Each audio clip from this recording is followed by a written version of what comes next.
Hi guys, today we're back to the thoracic mobility, so trying to open up your middle spine between the shoulder blades and the spine itself, give you a bit more reach overhead and hopefully release any pain you might have from spending all day hunched forward.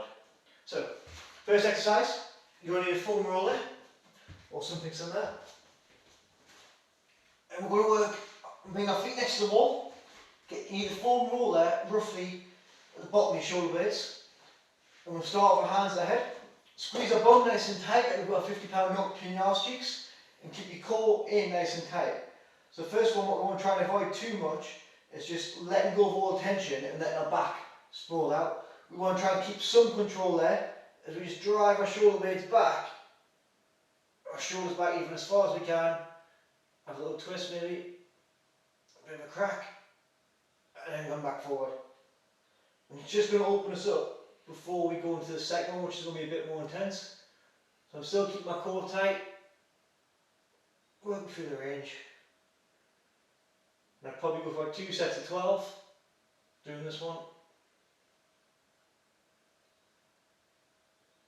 Nice and smooth, there's no rush, just control your breathing. You can change where you sit on the foam roller, but just trying to get those shoulders back without the ribs lifting up the full way. So we're trying to keep the ribs down and separate the shoulders as much as we can. From there, once you've got that and you did your 2 sets, you can grab a light weight. And this is where it gets a bit more interesting. So feet against the wall still. You've got a choice now, you can have your feet on the floor or you can elevate them up against the wall. It's entirely up to you, whatever you prefer. We need to lock in our core nice and tight, so we're going to squeeze the abs as tight as we can, keep the bum tight, and try and have no change again in the core.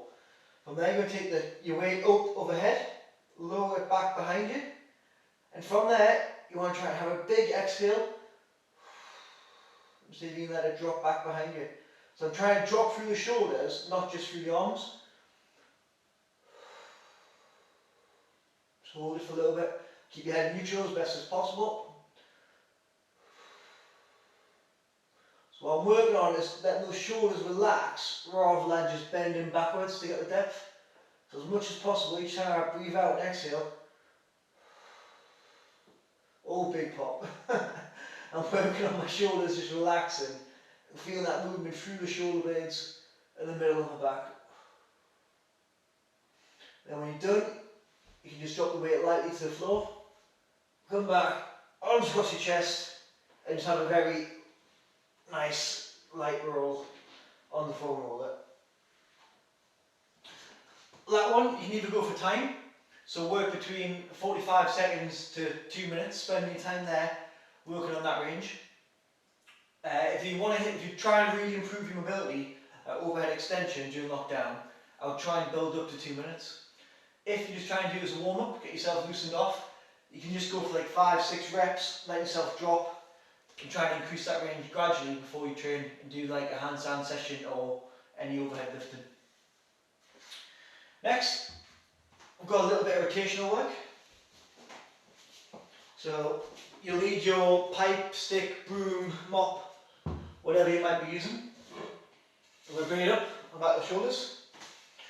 From there, you're going to keep one foot flat on the floor and take the other foot out to the side. Okay? What we're focusing on here is just getting the hip hinge back. So just shifting your hips back as far as you can and then rotating through as far as you can. One way, come back and rotate the other way. You won't get it as far the other way, but you still want to try and push it a little bit. Right? Just from that position, try and keep your centre of gravity in the middle still. Nice big twist. And back to the middle. Alright? Change sides. So for this one, I would go for reps, about 6 to 8. So start off square, keeping your weight even, and a nice big rotation. A couple of cracks there as well. Back the other way, still not getting as far, feels much stiffer going this way. Reset in the middle, big twist through, back, and twist.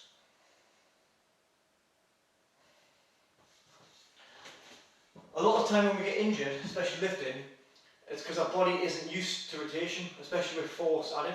We spend so much time just being static, moving forwards, backwards, maybe a little bit side to side, and not much time rotating. So when we get a load, overload on one side, a bit of rotation or twisting, that's when we tend to get stuff twanging, especially in the back. So if we can keep it loose and used to this rotational movement, and then build up the strength around it, we tend to find that you reduce your injury far more. You reduce your risk of injury far more. So last bit, a little bit of strength work for us. What we're going to work on is just collapsing through the shoulder blades and then pressing back up through them. To make it a little bit more difficult, we're going to come down and do it from a plank position. So tuck your hips in nice and tight, squeeze your arse cheeks. From there, you want to try and drop yourself down to the floor, let your shoulder blades collapse. And then we'll drive back up, keep the hips down and round up through the shoulder blades as high as we can. I'm trying to keep the shoulders down and away from the ears and not let them scrunch up. So collapse down, drive up through the shoulder blades as high as I can. Then we're just going to wrap these out. And what I'll try and advise is building up to 2 sets of 20, 2 to 3 sets of 20. Focus on driving through your elbows into the floor. Right? So that's it for this week's thoracic movements. A little bit of strength. If you get stuck, give me a shout. Right? Happy days.